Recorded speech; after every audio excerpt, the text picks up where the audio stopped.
Hello students, once again welcome to my YouTube channel DS Thapa.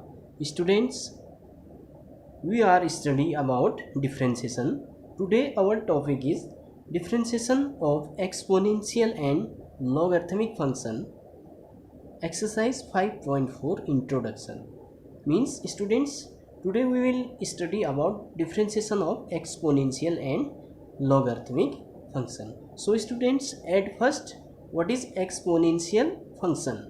Exponential function क्या होते हैं इसके बारे में सबसे पहले जान लेते हैं. तो students, a function F X equal to A to the power X, अगर कोई फंक्शन इस फॉर्म में होता है A to the power X के फॉर्म में, तो हम कहते हैं this is exponential function. But students, यहाँ पे जो ए है, बेस है, A is greater than zero, यानी पॉजिटिव बेस. क्या कह सकते हैं इसको? Positive base. बेस हमेशा क्या होना चाहिए? इसका पॉजिटिव होना चाहिए.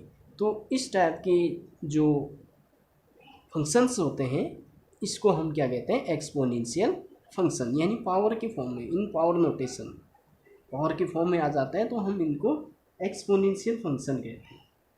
अब इसमें फर्स्ट नोट है, अगर बेस ई हो, बेस क्या हो? ई हो, तो एफ एक्स इक्वल टू, अगर इस तरह है exponential function E to the power X के फॉर्म में है, तो इसको हम कहते हैं नेचुरल एक्सपोनेंशियल फंक्शन. इसको क्या कहते हैं? नेचुरल एक्सपोनेंशियल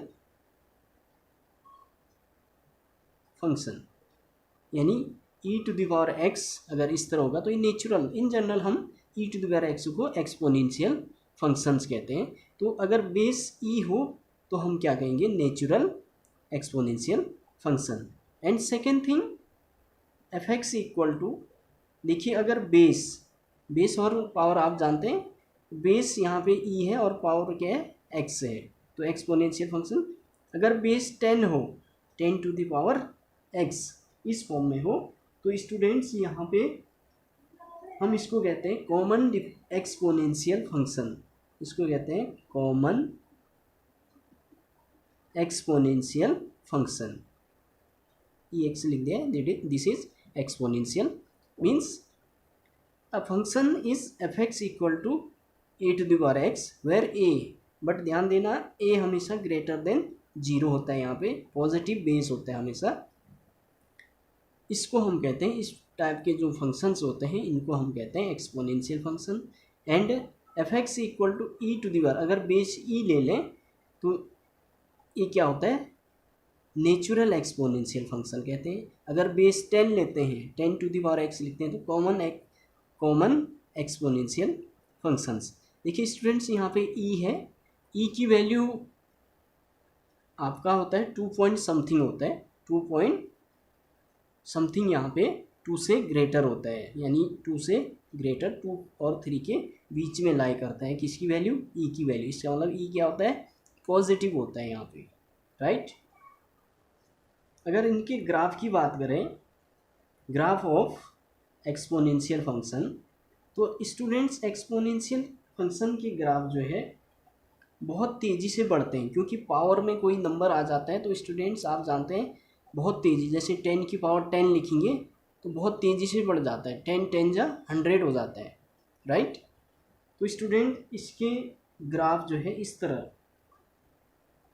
पहले धीरे बहुत तेज़ी से बढ़ते हैं, इस तरह, यानी इसका स्लोप जो है बहुत तेज़ी से बढ़ने के कारण इस तरह का स्लोप आता है यहाँ पे.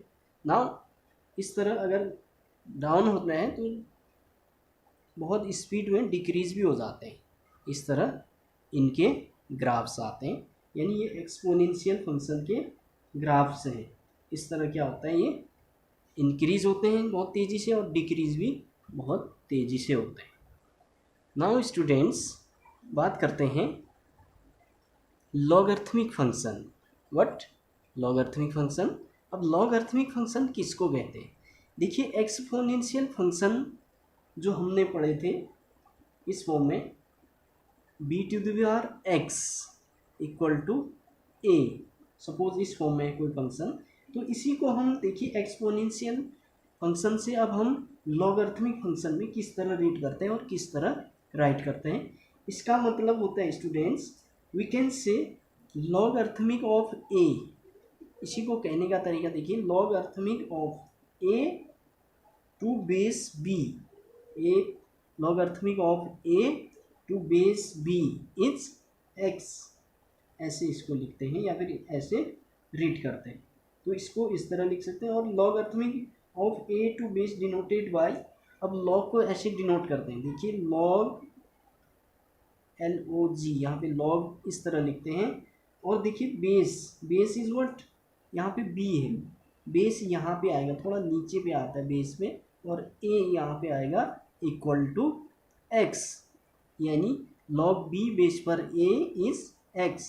लॉगरिथमिक फंक्शन को इस तरह रीड करते हैं, यानी यहाँ पे b to the power x equal to a था, तो इसका मतलब log A base b is x, ऐसे रीड करते हैं। These are logarithmic function. यहाँ पे b जो है, यहाँ पे बेस जो है हमेशा ग्रेटर देन 0 होगा, और b नॉट इक्वल टू 1 भी नहीं होता है, और ग्रेटर देन 0 होता है। तो इनको हम क्या कहते हैं, लॉगरिथमिक फंक्शन। और b कोई रियल नंबर्स होगा यहाँ पे। अब सिमिलरली यहाँ पे बेस अभी b है, बेस अगर 10 होता है तो हम कॉमन लॉगरिथमिक कहते हैं, कॉमन लॉगरिथम कहते हैं। क्या कहते हैं, कॉमन लॉग। जिस तरह यहाँ पे कहा था हमने बेस 10 पे क्या कहा था, कॉमन एक्सपोनेंशियल कहा था। अगर यहाँ पे बेस 10 होगा तो हम कहते हैं कॉमन लॉगरिथम। और अगर बेस यहाँ पे ई होगा, ई बेस पर ए होगा, तो हम कहेंगे नेचुरल लॉगरिथम। यानी ई बेस पर इन जनरल हम जो स्टडी करते हैं इस तरह होता है, लॉग ई बेस पर ए इक्वल टू एक्स होगा तो ये नेचुरल लॉगरिथम कहते हैं इनको। अगर इस तरह होगा लॉग 10 बेस पर ए इक्वल टू एक्स होगा, अगर बेस 10 होगा यहाँ पे, तो हम इसको कहते हैं कॉमन लॉगरिथम। तो स्टूडेंट्स बाकी जो इसके ग्राफ्स हैं, बाकी लॉगरिथमिक फंक्शंस के ग्राफ इस तरह आते हैं, यानी this X axis, this one Y axis. तो स्टूडेंट इसके ग्राफ इस तरह डाउन होते हैं। तो इस तरह के आते हैं, इनके ग्राफ आते हैं, यानी y इक्वल टू इस तरह ये ग्राफ हो गया, y equal to log B base पर x, इस तरह नोट कर सकते हैं। और इसका उल्टा, इसका अपोजिट इस तरह आएगा, यानी इस तरह इसके वैल्यूज़ बढ़ते हैं। y इक्वल टू, ये ग्राफ है, y equal to log b base पर x। तो इस तरह लॉगरिथमिक फंक्शंस के क्या होते हैं, ग्राफ्स होते हैं। तो आई होप स्टूडेंट्स आपके समझ में आएगा ये ग्राफ ऑफ किस तरह वैल्यूज़ बढ़ रहे हैं और यहाँ किस तरह बढ़ रहे हैं, इसको ध्यान से देखना है और इसको समझना है। तो students these are logarithmic and exponential functions. अब स्टूडेंट्स कुछ यहाँ पे लॉगरिथमिक एंड एक्सपोनेंशियल फंक्शंस के प्रॉपर्टीज़ होते हैं, उनको देखते हैं। तो स्टूडेंट्स आप देख सकते हैं basic properties of logarithmic. Log A base पर m इंटू एन अगर मल्टीप्लाई में होते हैं तो स्टूडेंट्स ये लॉग ए m प्लस लॉग ए बेस पर n, यानी log m plus log n हो जाते हैं। लॉग ए बेस पर x होगा तो स्टूडेंट्स लॉग ए बेस पर e लिखेंगे, बट लॉग e बेस पर x भी आएगा यहाँ पे। लॉग ए बेस पर m अपॉन n, यानी m अपॉन n के फॉर्म में होता है तो ये माइनस में आ जाते हैं, log m minus log n हो जाता है। लॉग ए बेस पर m to the power n power के फॉर्म में होता है तो ये पावर n आगे आ जाता है, यहाँ n लॉग m हो जाता है।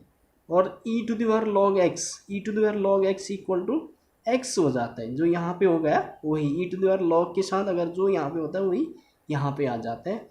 और log A to the power x A base पर x equal to log x upon log a, इस तरह हो जाता है।